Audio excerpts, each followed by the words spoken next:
empecemos a hablar de cómo sacarle el 100% a nuestro multímetro. Bueno, convengamos, multímetro hay 2 millones, hay algunos que te miden capacitores de ciertos valores, hay otros que te pueden medir hasta algunas bobinas y bla, bla, bla, bla. Pero aquí nos vamos a enfocar en cosas que cualquier multímetro puede hacer. Vamos a estar hablando de caídas de tensión, que es algo que ya se sabe, pero vamos a estar explicando bien qué representa. O sea, tengo un valor un poco más alto, tengo un valor un poco más bajo. ¿Qué es lo que eso me está indicando?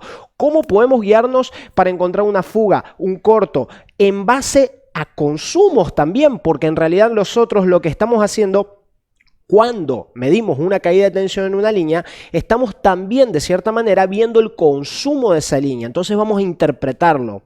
También obviamente vamos a ver líneas abiertas y vamos a estar viendo cómo el multímetro nos puede ayudar a interpretar un poquito, tener un panorama en líneas de datos, ¿ok?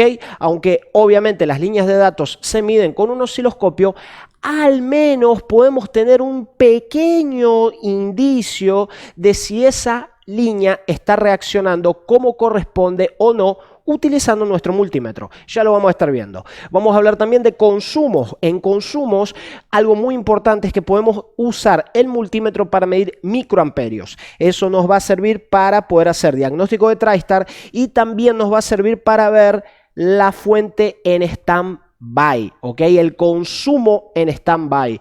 Porque cuando nosotros alimentamos una placa de un teléfono, en realidad hay un consumo. Por más que la fuente te muestre 0, hay un consumo. ¿En qué es ese consumo? Ese consumo es en microamperios, entonces podemos verlo. Otro punto también es que si tenés una fuente de 3 dígitos, no vas a lograr ver consumos de 1 miliampere, 2, 3, 4, hasta 9. No vas a lograr ver, ¿ok? Empezás a verlo a partir de los 10 miliamperios, porque tu fuente solo tiene 3 dígitos.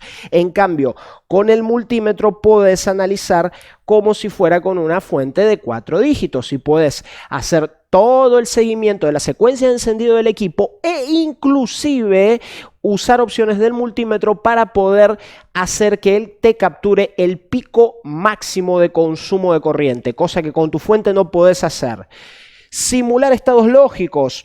Aquí voy a dar un ejemplo de cómo podemos poner el equipo en modo DFU utilizando simplemente el multímetro, porque como yo ya he explicado en otras ocasiones, en otros videos de este mismo canal, nuestro multímetro nos puede servir para simular estados lógicos, tanto altos cuanto bajos, siendo que los altos son algo más seguro.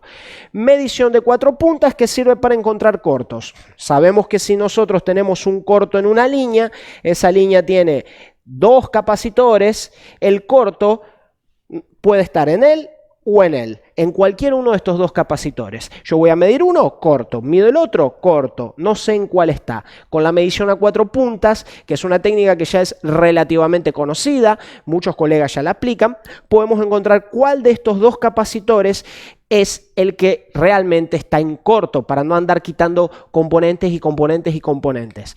Así que ahora vamos a empezar una serie de videos hablando de todo esto, que es lo que yo considero multímetro al 100%. Ya más que esto, creo que sería algo un poco rebuscado. Siempre usando la imaginación podemos ir más allá. Puedes modificar tu multímetro, puedes fabricarle accesorios a tu multímetro. Dependiendo del multímetro que tengas, podés ir un poquito más lejos. Hay multímetros que miden hasta frecuencia, ¿bien?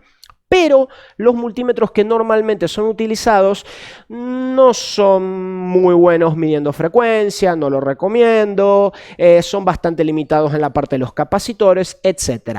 Pero lo que sí van a poder hacer, esto, ¿ok?